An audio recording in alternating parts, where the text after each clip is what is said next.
canal, aqui é o Rio Tiberê, onde se operavam as cargas. Né? Em 1935 inaugurou o Porto do Pedro II, né? Em que eles vieram para cá para fazer a inauguração da estrada de ferro, aliás, né? Que deu a origem do quilômetro zero em Paranaguá até Curitiba. Né? Então, por isso que a estrada de ferro aqui é a estrada de ferro Paranaguá-Curitiba. Esse navio Almirante Saldanha, que veio para a inauguração, e era dessa forma aqui que começou a operação aonde é hoje o Porto do Pedro II. Né? A grande vantagem de visitar o porto aqui também é que dá para fazer turismo, né? O porto recebe em média aí de 8 a 9 mil pessoas por ano aqui de visita. Né? É linda aquela trajeto. Isso, da estrada de ferro. A estrada de ferro eu falo dela também. Ó. Esse aqui são os rebolsos. É uma história bem interessante depois para passar para o pessoal que vai estudar modais e tal. Porque essa transposição aqui é uma das mais difíceis do Brasil, né, ou do mundo, vamos dizer assim. Naquela época, nenhum engenheiro apresentou um projeto viável de execução, né, que seja execuível para transpor a Serra do Mar. E na época da escravidão, dois irmãos negros, né, o André Rebouças e o Antônio Rebouças, apresentaram, convenceram o Dr. II e fizeram concluir a obra. Um deles veio a falecer no meio da obra. Parte dos operários aqui, quase 40% dos operários faleceram durante a sua construção. 40%? Quase 40%. Iniciaram em 79 e em 85 estava pronto. Hoje, se a gente for discutir a questão de ferrovia, só a parte de licenciamento ambiental vai demorar uns 2, 3 anos. Pelo menos, né? Nessa magnitude, então, talvez muito mais. Então, assim, é uma obra bem interessante para se conhecer também. E é por essa mesma ferrovia que é construída aqui, exatamente a mesma ferrovia, sem nenhum tipo de grandes obras, de grandes adaptações, é a mesma que traz carga de ferrovia até hoje para cá. 23% do que nós temos de modal é via ferroviária. 23%? Ótimo. Paranaguá sempre é uma cidade rica, próspera, né? Até 75. Em 75 aconteceu um fator climático que mudou toda a economia do estado do Paraná. Né? A geada negra, choveu 2 dias, no terceiro dia deu neve, queimou 100% da safra paranaense do café, e o Paranaguá movimentava muito café. O porto movimentava muito dinheiro na cidade, porque aquele saqueiro que ganhava bem na cidade. E eles distribuíam isso na cidade toda, e uma cidade era muito próspera. Né? E o fator climático mudou toda a economia do estado. Aqui só para ter uma ideia da evolução, né, quanto o porto cresceu, ou de repente, se você olhar para o meio do Brasil, o porto não cresceu, porque poderia ter crescido muito mais. Década de 50, década de 70, década de 90 e essa imagem de 2001. Se você olhar a imagem de 2001 e olhar a imagem de hoje, de 2014, é praticamente a mesma quilometragem de cais aqui, mudando alguma coisa no TCP, que é container. Mas aqui dá para entender um pouco onde começa a entrar o container e onde ele impacta aqui no porto, que é o lado leste aqui. Perfeito. Localização, o fator mais importante para que exista o porto é a localização. Tanto na baía de acesso aqui ao porto, né? Nós temos uma baía naturalmente abrigada, não precisa fazer mole, como tem na Rio Grande, não precisa como ter corrente marítima de rio ou de braço, nada. É uma baía naturalmente abrigada, corrente marítima de 4 nós, é bem tranquilo. Por exemplo, essa semana ficou 2 dias, né, com ondas altas lá em Rio Grande e os navios não conseguiram entrar. Aqui também tem esse problema? Eles aguardam aqui. É muito por vento, né? A navegação ela vai muito por vento e onda. Né? Se tiver onda muito grande fora, aí já é fora da nossa baía, né? Se for fora, realmente a marinha não vai permitir a navegação, vai ficar no bar aguardando a navegação. Mas dificilmente tem aqui parado por assim, 2, 3 vezes no ano, olha lá ainda se fechar. Por que Paranaguá é o segundo porto mais importante do Brasil? Né? Porque ela está numa região aqui que concentra quase 60% do PIB nacional. Então, nessa mesma Interlândia aqui, você considera que tem Santos, aqui, e tem Paranaguá. Não tem, de repente, que começa a pegar um pouco de Vitória, Rio de Janeiro, mas dentro dessa região, que concentra 60% do PIB nacional, setor primário e terciário, que são nossos principais clientes aqui, né? A indústria importando insumos, importando maquinário, e o agronegócio exportando as commodities. Né? É por aqui que se movimenta. Então, é por isso que nós consideramos, e o mercado considera Paranaguá como o segundo porto mais importante. É conhecido como porto de granileiro, mas atendemos qualquer tipo de carga. Certo. Essa é a nossa baía, aqui está Antonina, Paranaguá, e esse é o canal da Galeta, é por aqui que os navios entram e saem.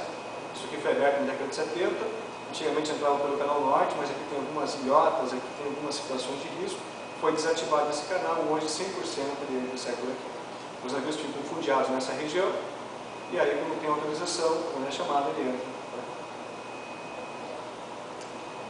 Essa é a poligonal do Porto Organizado de Paranaguá e a poligonal do Porto Organizado de Antoniba. São as duas concessões que nós temos da União, dois contratos, dois termos de delegação para essa região aqui. A gente sempre fez o pessoal é que, se fosse viável, economicamente, tecnicamente, ambientalmente viável, fazer porto no Canal Norte ou na Ilha do Mel, nós podemos fazer porto na Ilha do Mel ou no Canal Norte. Só que a gente sabe que não é viável, então nós consideramos como preservação e se mantém preservado. Né? Porém, nós entendemos que essa região aqui e essa daqui, mais essa, elas são possíveis de se fazer porto e é viável. De ampliação. Já. Tem projeto já tem disso? Já tem. Está prevendo isso para 35, 40 anos. Está sendo previsto agora. Né? Esses aqui é médio prazo, curto e médio prazo. Isso aqui só depende da mudança da poligonal. Isso é uma coisa muito que é interessante para a gente discutir um pouquinho, se possível. Tá?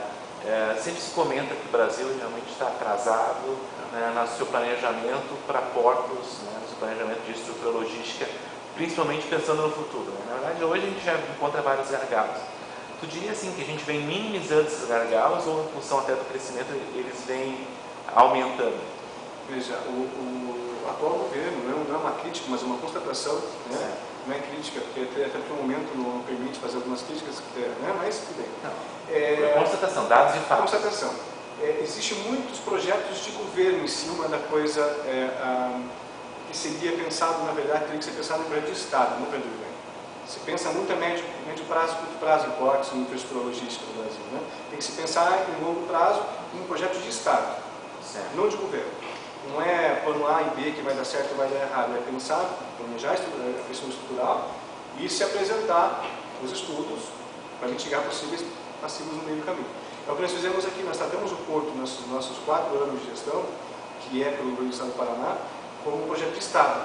É por isso que nós ficamos a vanguarda, foi Paranaguá e Pernambuco, né, o SWAP, que ficaram aí nos melhores projetos portuários do Brasil, que estão dando certo na questão do planejamento. Porém, a nova lei segurou por lá.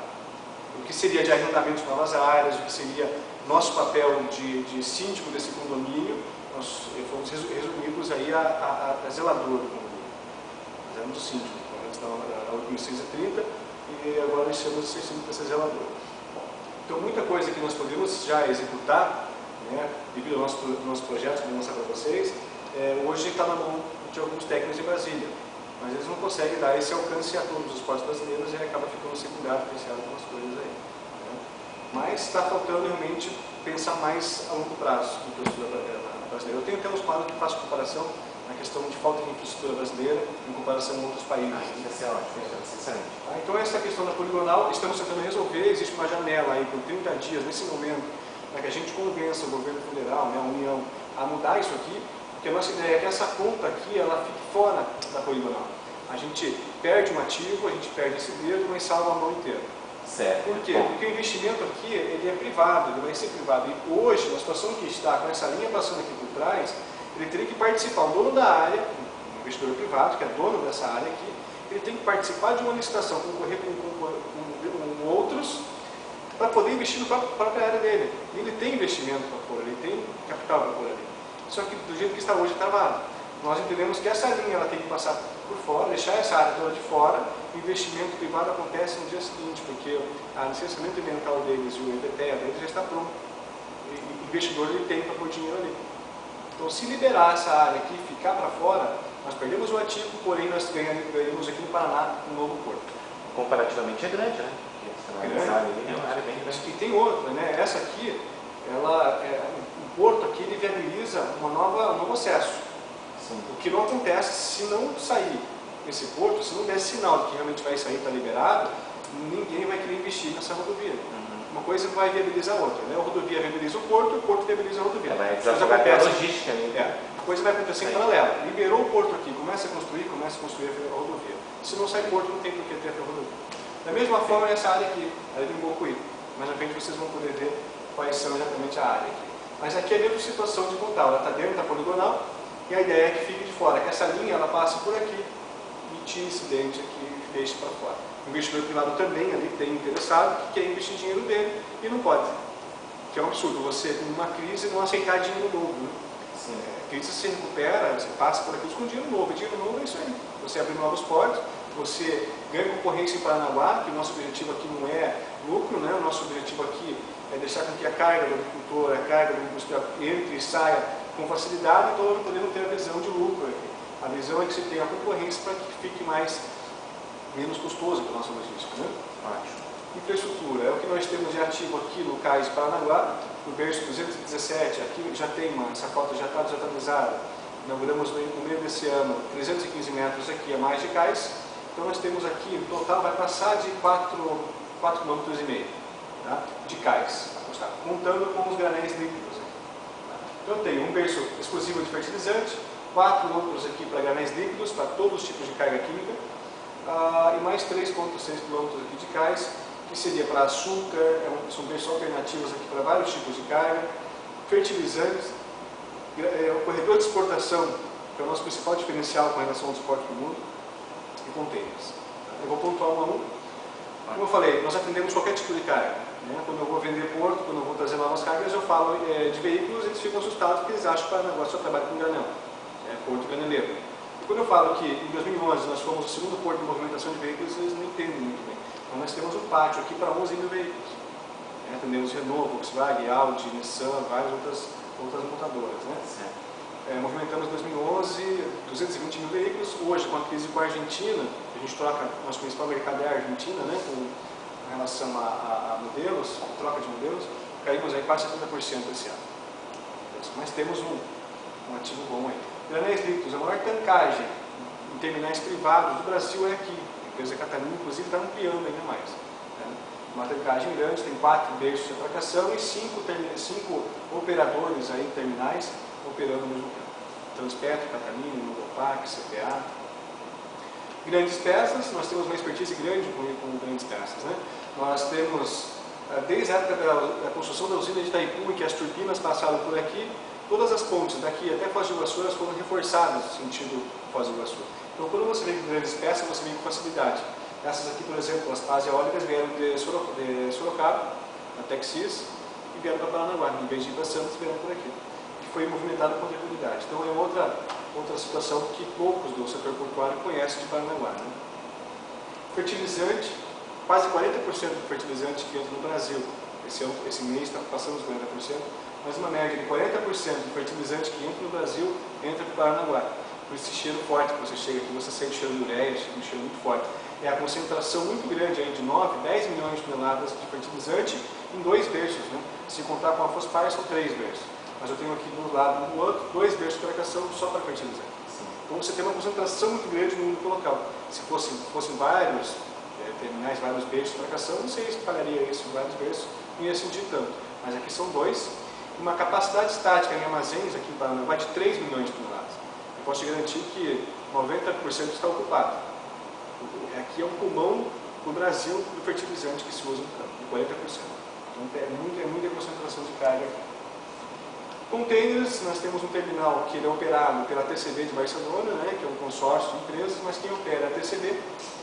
E esse terminal aqui é a TCP, né, Terminal de Containers de Paranaguá. É o melhor terminal, conforme as revistas, né, especializadas. Hoje é o melhor terminal em produtividade por hora. Eles têm uma movimentação por hora de 86.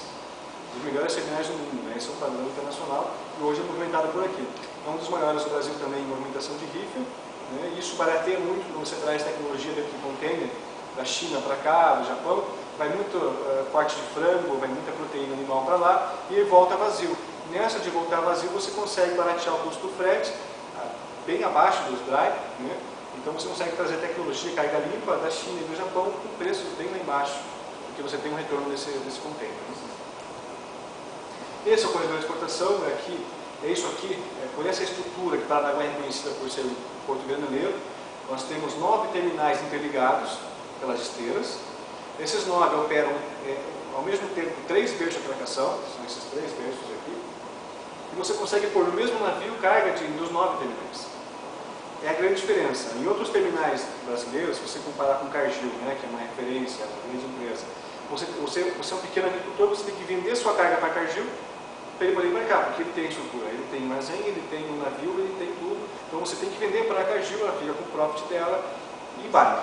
Você só tem que olhar a carga chegar lá Aqui em Paranaguá não, aqui tem um silo público, né? Esse é público e esses 4 aqui é o conjunto que nós consideramos um só, são 2 públicos, que o pequeno e médio agricultor consegue, numa pequena estrutura na sua fazenda, negociar com a China direto, o importador lá fora, e transportar, embarcar e colocar para ele lá na porta, porque ele consegue usar esse silo público, né? Você vem com a carga para cá, 1.000 toneladas, 2.000, embarca no navio. Você não precisa juntar um lote de 60.000 toneladas, atraca o seu navio, embarca o seu navio e entrega. Você teria um delay aí, um atraso muito grande. Aqui não, aqui você consegue operar isso e entregar para o seu cliente. É a grande diferença. E detalhe, você consegue pôr no mesmo navio carga de 6, 7, 10 exportadores ao mesmo tempo, com a mesma qualidade. Porque quando ele chega, para o caminhão vir descarregar, o caminhão em vagão, descarregar nessa estrutura, é feita uma análise no nosso pátio de triagem, capacidade para 1.000 caminhões, chega a girar 2,5 vezes ao dia, 2.000 caminhões e meio, 2.500 caminhões por dia, fazendo análise dessa carga. Deu ok, a carga vem descarregada no complexo. Deu refugado, tira essa carga de lá e dá um destino final para ela. O padrão de qualidade que mantém. Exatamente. Se o a padrão garantia. O Irã, por exemplo, o Irã colocou o padrão dele de qualidade com 14% de umidade só. No Brasil é 14,5%. Então, se chegar no 14,5% lá, está refugado. Então, você vai ter que preparar a carga, você vai ter que analisar a carga, destino Irã, aquele armazém, para aquela finalidade. Mas se é o padrão nosso, que é 14,5% de umidade, guardido tanto, 5%, você consegue pôr na mesma estrutura e embarcar, sem dificuldade nenhuma. Essa é a grande diferença. Aqui o entroncamento de todas as esteiras, né? São 9 terminais, aqui nessa foto não aparece todos, mas são 9 terminais aqui operando ao mesmo tempo. Aqui o entroncamento, e esse é o chip loader que faz o embarque no porão do navio. Aqui são 6, né? São 2 chip loaders por navio, são 4 deles da década de 70, estamos trocando nesse momento, vocês vão poder ver no cais ali, estão sendo montados novos. Já fazia aí seus quase 40 anos aí que não se trocava equipamentos desses. Compramos 4 e estamos montando agora. Isso vai dar mais agilidade, era 33% a mais de produtividade. Com a mesma retaguarda, quer dizer, com a mesma estrutura de túneis, elevação, esteira, você consegue, só trocando a torneira, né, o mesmo encanamento da casa, você consegue aumentar em 33% a produtividade. Porque eles têm capacidade nominal, esses aqui, para 1.500 toneladas por hora. Só que efetivamente ele está fazendo 900, 1.000, margem de segurança, 1.000 toneladas por hora. Nós vamos colocar 4 novos de 2.000 horas, com capacidade efetiva de 1.600. Então você aumenta em muito 4 deles. Né? Então vai dar um ganho muito maior, o navio vai chegar e vai sair com muito mais rapidez. Então a tendência é que se acabe as filas, acabamos agora, na verdade, no final da nossa safra não tínhamos mais filas de caminhão nem filas de navio na nossa baía. O desafio é exatamente aquele da dragagem. Nós ficamos aí praticamente 20 anos sem fazer dragagem. Ficou um tempo se discutindo se comprava draga ou se contratava o serviço, né, o governo anterior ao nosso, e não foi feito nenhuma coisa nem outra. Assoreou. Nós temos uma baía, você pode observar que é uma baía, não foi isso naturalmente abrigada, mas em que a corrente marítima ela traz sedimentos e leva, que lá atrás dos rios da Serra do Mar, tem toda a sedimentação que vem das chuvas da Serra do Mar lá atrás e faz o assoreamento, e a própria movimentação da maré, né, como na areia da praia que você faz um buraco, a onda vem e fecha em mesmo momento. Nossa baía está acontecendo todo dia isso aí. Ficou 20 anos sem dragar, o que era 15 metros em 2001, há um ano atrás estavam com 10, 10,5, 11 metros. Isso eu muito. Isso já prejudicou, inclusive, a entrada de outros navios, ou não chegou? Sim, já. Teve restrições? Já. Quando nós assumimos a administração em janeiro de 2011, nós fizemos uma dragagem emergencial de todo o cais. Tinha trechos do cais que estavam impraticáveis. Tá? O risco era iminente de acontecer, de parar o segundo porto mais importante do Brasil por falta de dragagem. Chegou a esse ponto? Chegamos a fazer uma dragagem emergencial para poder não parar a operação. E, paralelo a isso, fizemos os estudos e começamos a dragar, e vou mostrar mais para frente o que nós estamos montando, o que está finalizando, né, que a gente chama de campanha de dragagem, né, 2 campanhas que nós fizemos agora. Então, aqui só para dar uma ideia, né, de repente os universitários que queiram entender o que é a profundidade, o que é calado, né, de repente a gente pode depois se aprofundar um pouco mais nesse assunto aqui. O fator de segurança estabelecido pela Marinha e tudo mais. Muito bom. Por que a Antonina ficou inviável, né? A Antonina atendia navios da classe A e B. Olha como é que estão os navios hoje, né? Então a Antonina deixou de ser interessante porque a embarcação era bem menor e chegava até lá. A partir do que vai crescendo, né? Nós atendemos aqui para Paranaguá a classe C e D, né? Até 368 metros, e a classe E, que é o AAA da Maersk. Tem até algumas matérias no Discovery lá que mostram a construção desse navio, né, bem interessante. Só para entender que esse tipo de navio aqui, AAA, não opera na costa brasileira, né?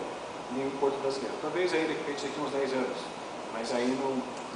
Precisa, mas rapidamente, sim, seria interessante isso. Ele não opera por causa da rota, né, que ele vai para as suas rotas, ou basicamente porque a estrutura não concorda? Pelos dois motivos. Esse tipo de navio são um navio para atender, de repente, Suape, que está mais próximo à costa leste americana, na Europa, que vai fazer poucas paradas, né? Depois se faz a cabotagem. E também por estrutura de porto, você tem que ter equipamento, né? Você imagina que para atender, se o navio atraca de Boreste, tem que tirar esse container daqui, ele tem que ter as lanças, os porteiros maiores, porque não alcançam o outro lado. Então você tem que preparar os guindastes, tem que preparar os porteiros. Nós já temos 4 novos que já estão operando, né? Para atender esse tipo de navio aqui. E a profundidade, que é de 16 metros. Tem um calado também interessante ali, você tem que ter a margem de segurança de 50, 1 metro, por causa da proporção própria que ele baixa, mais 1 metro. Então você tem que ter canal de segurança interessante, ponto de giro. Por exemplo, em Itajaí você não consegue entrar por desse nunca, porque ele não consegue nem pensar em fazer o giro, né?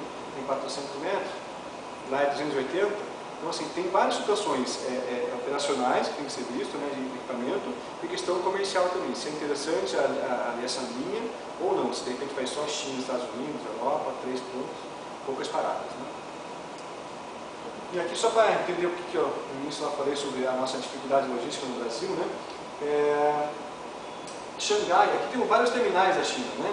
Vamos entender terminais como vários, não como várias Paranaguás, mas como vários TCTs aqui, terminais de containers específicos, né? E aqui movimentação de containers. Se eu pegar Tianjin, que é o 10º aqui, e nessa lista é o menor da China, só Tianjin sozinho movimentou 12 milhões e 300 mil TEUs em 2013, desculpa. 2013. Para o Brasil inteiro junto, se somar Manaus, Itajaí, Santos, Paranaguá, todos os terminais e portos brasileiros, movimentação de containers, vai dar 8 milhões de TEUs. Quer dizer, e é para esse tipo de embalagem, para esse tipo de case que está indo a carga. A soja tem um container. Tem vários produtos que tem um container, que é muito mais fácil você entregar na porta do cliente, né? Você não precisa fazer embarque, você vai distribuindo direto. E aqui é onde está o mundo hoje, 32 milhões de containers, um único terminal. E o Brasil inteiro junto, não está dando 8,5%. Paranaguá representa aqui hoje 11% dessa movimentação. Santos em torno de 40% e o restante os outros portos brasileiros. Né? Mas Paranaguá é o segundo, movimentação com 11%. Só para ter uma ideia do que está faltando de investimento. Se considerar a posição do país como uma referência ao PIB, né? Ao produto interno bruto. Né? Essa é uma boa comparativa, né? Sim. Quer dizer, o 7º. 36º na Malásia, você tem o TUEP aqui, 23º, o Brasil diz que é o 7º, e a questão de infraestrutura, quer dizer, hoje o agricultor planta e ele não sabe se consegue entregar para o cliente dele. Como aconteceu comigo no ano passado, aconteceu um pouco agora. Então ele está plantando, não sabe nem se entrega mais, porque não tem infraestrutura, não tem rodovia, não tem ferrovia, e esse quadro mostra, né? Esse quadro aqui mostra, ele foi apresentado no último Fórum Econômico Mundial, um comparativo, um estudo feito em 144 países que mostra o lugar que o Brasil se encontra. Na questão portuária, 130º, 35º colocado, sim, pode falar, não é crítica, mas é a constatação, precisa ser. Aí eu falo para o pessoal o seguinte: quem quiser, aliás, o Copo Meio Brasil vai chorar. Vai para casa triste, tá? Mas para os novos, para quem está indo no mercado de trabalho agora, está se formando, o capital humano está se formando agora, se olhar isso com o copo meio cheio, o que o Brasil produz, o que falta de infraestrutura, olha a oportunidade de negócio. É verdade. Eu digo isso nas empresas também. Quando a gente olha uma empresa mal administrada, isso não significa que ela está ruim. Né? Significa que é um conjunto de oportunidades para que você possa fazer diferenciada nas orientações. Então, assim, aqui são várias ações que precisam ser tomadas no Brasil, que vai demandar estudo, que vai demandar consultores, que vai demandar mão de obra, tudo que você pensar vai ser demandado aqui. O Brasil já produz, tem um gráfico que mostra. O Brasil aumentou em 20 anos quase 300% a produtividade do campo. Tecnologia, campo e tal. Só que a infraestrutura logística não acompanhou. Nada. Praticamente nada. O crescimento nosso foi quase nulo. Rodovia, ferrovia, né? Então, a pessoa para ter uma ideia do nosso raio-x. Quer uma salada?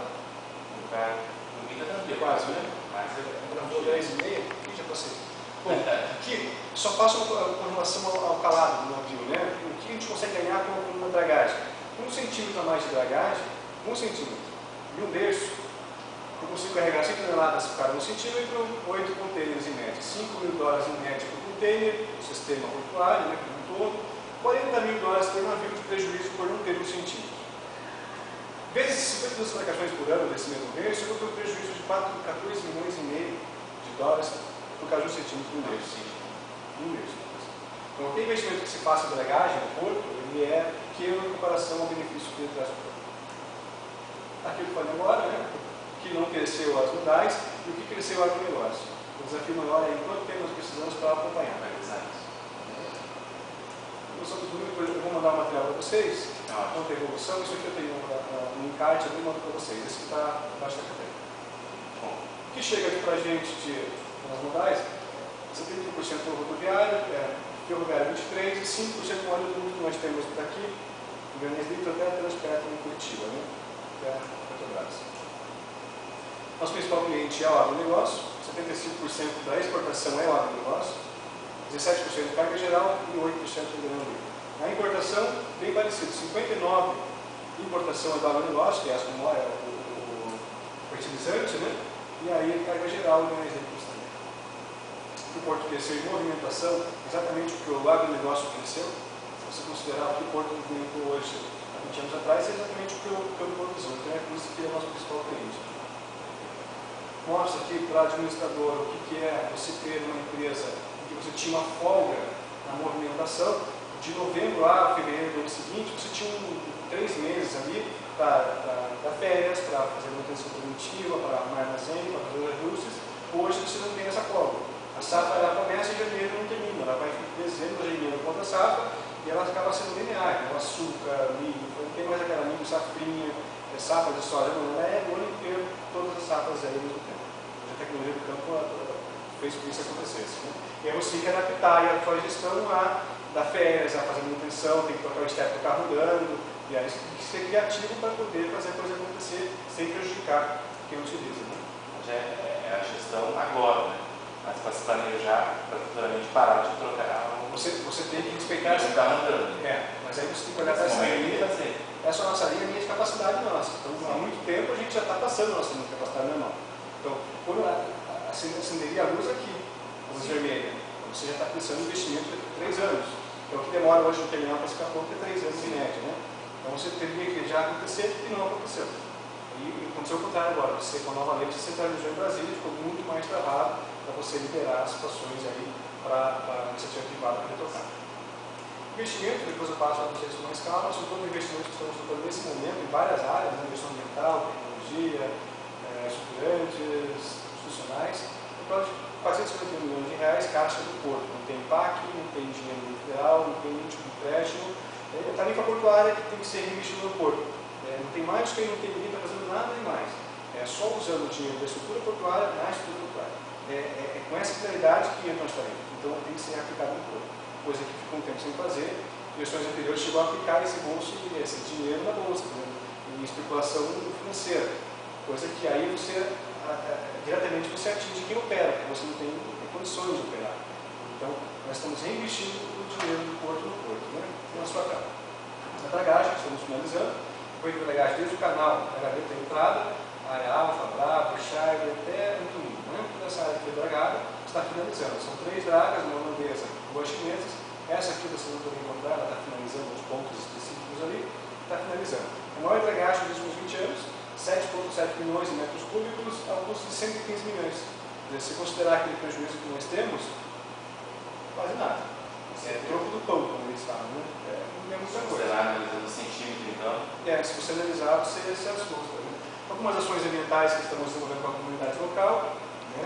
Aqui as contrapartidas ambientais para poder fazer a dragagem, estamos tocando também. Os novos ciclores que nós compramos, ele tem aí uma lança maior, tem mais produtividade e também alcança o porão inteiro. Coisa que os antigos não conseguem alcançar, os porões dos novos navios. Né? São as obras que estão entrando nesse momento, ampliação do pátio de triagem, esse pátio aqui, que ele foi no início, o caminhão descarregar no complexo do corredor de exportação, ele passa por aqui e descarrega no complexo. Né? E é muito gratuito no Brasil também. Santos, por exemplo, é em torno de R$60 por caminhão. Aqui é gratuito. O caminhão entra, fica aqui e vai descarregar.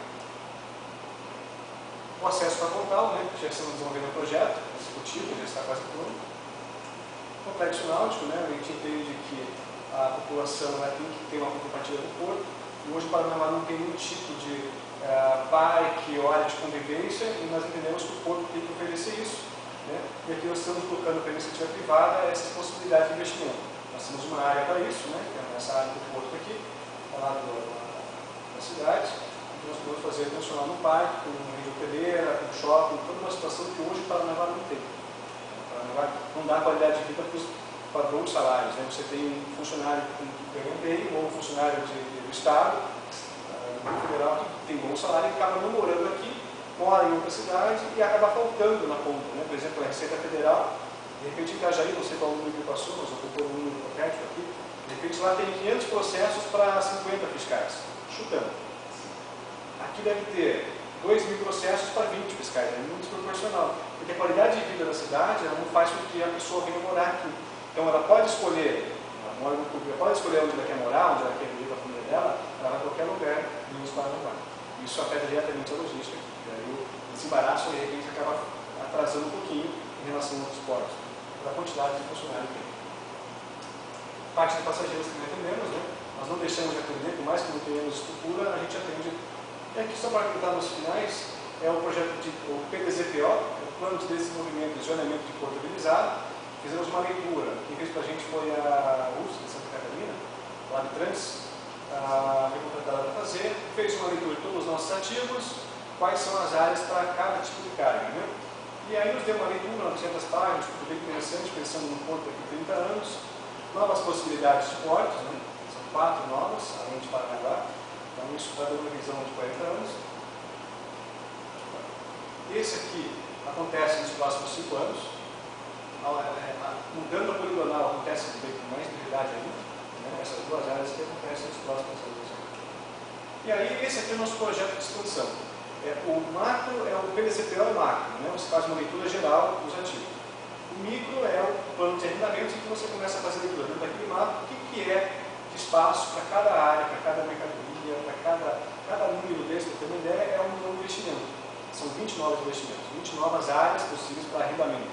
Foi isso que nós apresentamos em Brasília, né, no documento, vários documentos, na verdade, foram 16 exclusividades técnicas de várias áreas, já pensando na questão ambiental, já pensando em todas as situações possíveis, a gente dando tudo para que não tenha surpresa no decorrer da obra, para que a obra não fique acima do previsto, para que o cara da empresa que fez a proposta não seja surpreendido. Nós fizemos todos os estudos, apresentamos em Brasília em setembro de 2012, em dezembro veio a NP 595 e segurou essas possibilidades de investimento lá. E até agora não desenrolou. Não é crítica, mas é o que está acontecendo. Eles disseram que não, deixa que essa parte agora o governo federal vai tocar todas as partes brasileiras, mas isso aqui está pronto. Isso aqui nós já entregamos para vocês. O estudo não precisa você recontratar uma estudabilidade. Quem fez são empresas sérias, foi aprovado pela ANTAC, aprovado pela APA, e está pronto o estudo. Não precisa você recontratar esse estudo, está pronto. E a partir do que é caro? Não, nós vamos fazer tudo os estudos novos. Não sei o que. Quando vieram apresentar para a gente a proposta deles, essa é a nossa proposta. É isso aqui que o agronegócio paranaense, que utiliza o Porto Paranaguá, aprovou.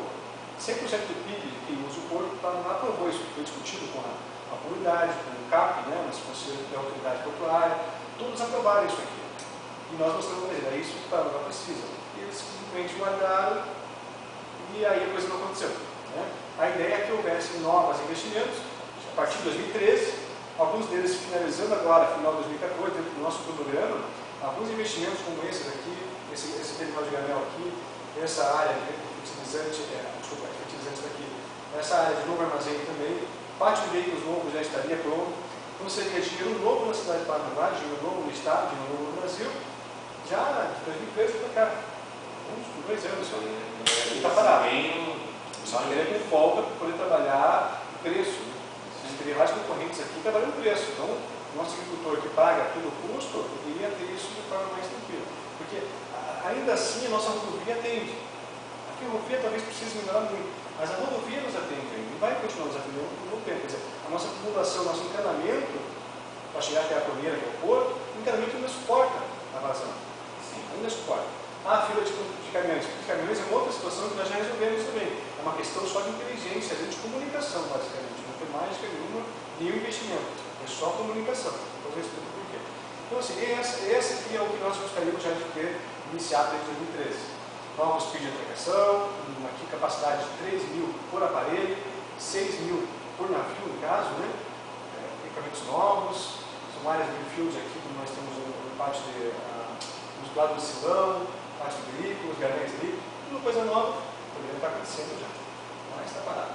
Conceitual, esse aqui, e esse, desculpa, esse aqui, nós já contratamos o projeto executivo, esse executivo já está pronto, ele está finalizando. Então, assim, quando a empresa vier e tudo liberar em Brasília, já vamos dizer para o mercado o que nós queremos, o que diz a regra, quem diz como tem que ser feito somos nós entendemos todo o sistema em Paranaguá. Então, nós vamos dar as regras como é que vai ser feito e o investidor privado vem construir. Aqui só um comparativo da lei anterior, 8.830 e a 12.815. Eu acho que não precisaria ter acontecido mudança de lei, de repente só um ajuste na lei antiga que não tinha sido regulamentada 100%, mas só um comparativo. E aí, quando eu falo com os investidores, eu mostro, né? Santos já está tomado, os dois lados aqui. Né? Hoje você tem que ter uma área greenfield para você iniciar o empreendimento, você tem que comprar que já está com passivo ambiental, que já tem passivo trabalhista, você tem que comprar uma área que já está consolidada. É uma dificuldade você investir. Santa Catarina tem dificuldade de navegação, porque o rio não é tão largo assim, um pouco de giro, a corrente aqui do rio, a correnteza é grande, dificulta um pouco a navegação, são dois portos, um com o outro. Vai ter o potencial, mas tem aqui uma restrição de canal. Porto do Rio Grande. A única dificuldade do Porto do Rio Grande é que está no extremo sul do Brasil. Não pega aquela Interlândia rica como nós temos aqui.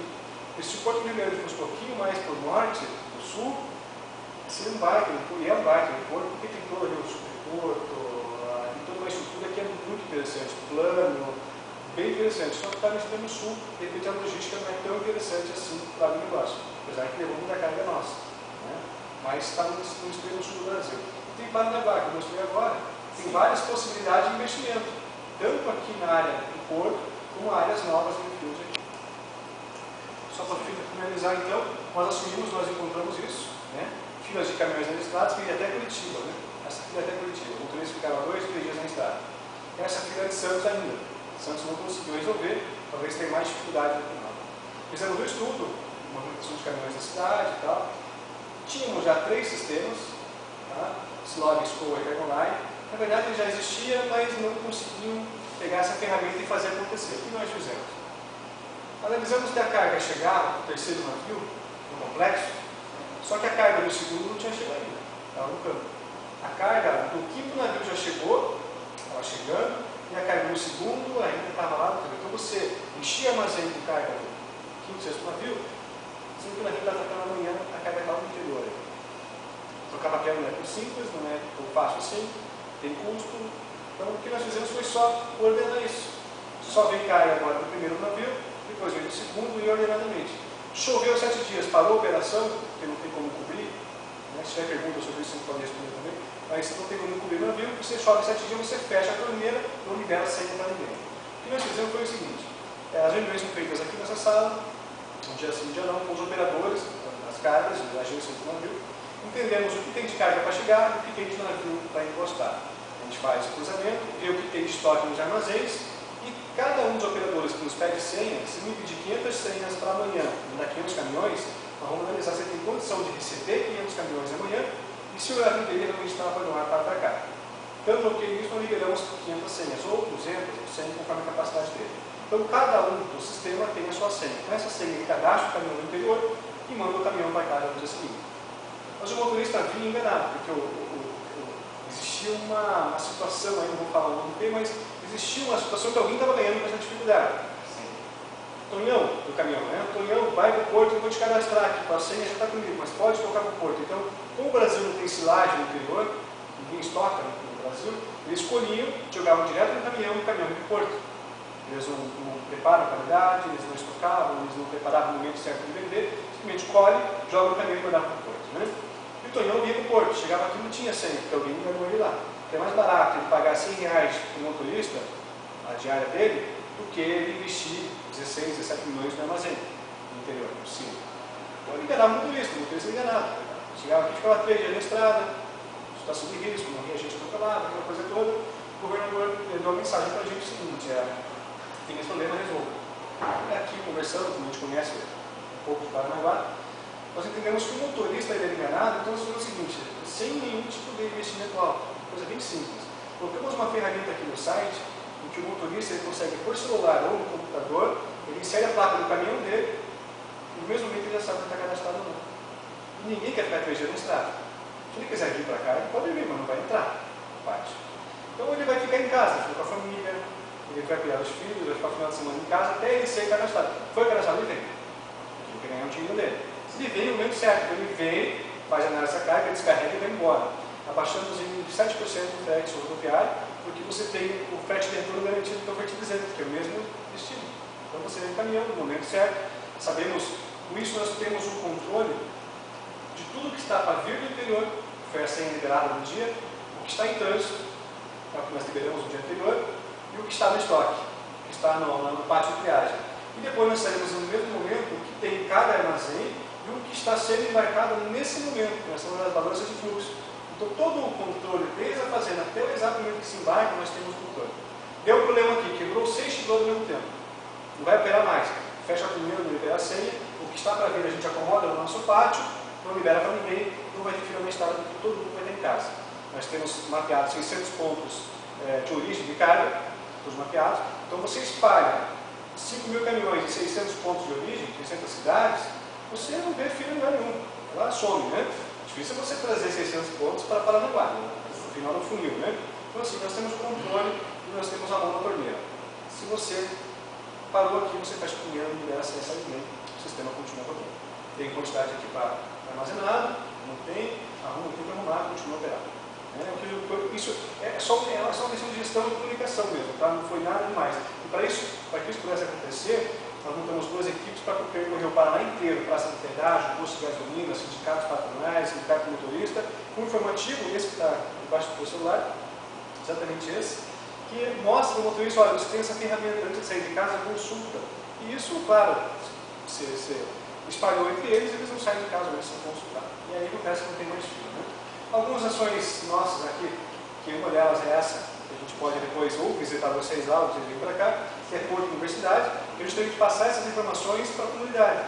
Para quem está se formando aí, esse capital humano que se forma, vai entender um pouco como é que funciona o Porto Paranaguá, o que tem de ruim, o que tem de bom, copiar ou evitar que aconteça no Porto de imagem. Porto em Ação são várias ações ambientais, várias ações com a comunidade aqui, e Porto no Campo, que é o quê? A administração, isso aqui foi criado, foi criado pelo diretor.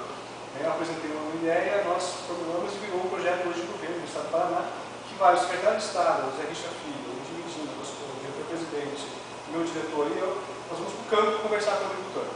Porque ele sabe, ele é dono da carne, é ele que produz, é ele que fica de sol a sol. Ele tem que entender o que está acontecendo com o porto, que está aqui para atender ele. Então nós vamos lá discutir com ele. Ouvir reclamação, elogio, aplauso, vaia, não tem graça nenhuma vaia, mas sempre foi muito aberto. Essa nossa, se o porto é público, se o porto é Paraná, no Brasil, o nosso principal cliente está no campo, vamos para o campo conversar com o nosso cliente. E essas são reuniões grandes, as cooperativas, a comunidade, então uma vez por mês a gente vai para o campo para discutir porto, com quem nunca viu porto na vida, mas sente no bolso o que é a falta de gerência no porto. Né? Eu acho que é isso. Essa tela aqui não vai para cima. Daí a questão do concurso vai abrir agora, né? Aí eu só falo para eles a questão que nós mudamos o PDI, né? Mudamos a gestão para o porto, de autarquia e empresa pública, para poder fazer novas contratações de concurso. Que era uma bagunça geral, né? Só para encerrar, nós temos uma Constituição de 88, temos um decreto 7447 que cria a estrutura do porto em 90, e aí em 93 tem a Lei 830. O que eu quero dizer com essas 3 datas?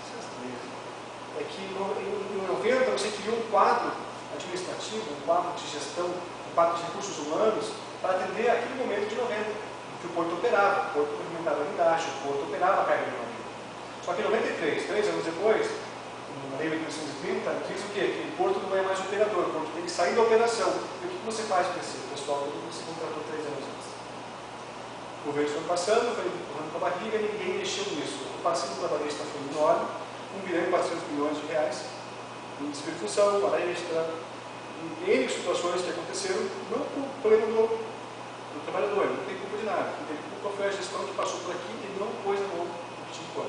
Foi empurrando para o outro ponto. O que nós fizemos foi arrumar, nós tivemos até algumas reclamações, porque mexemos no bolso de alguém, até o momento, para arrumar a casa, acabamos com a função, acabamos com a hora extra, e montamos aí um novo quadro, paralelo a isso, um novo regime jurídico, para poder chegar ao novo concurso.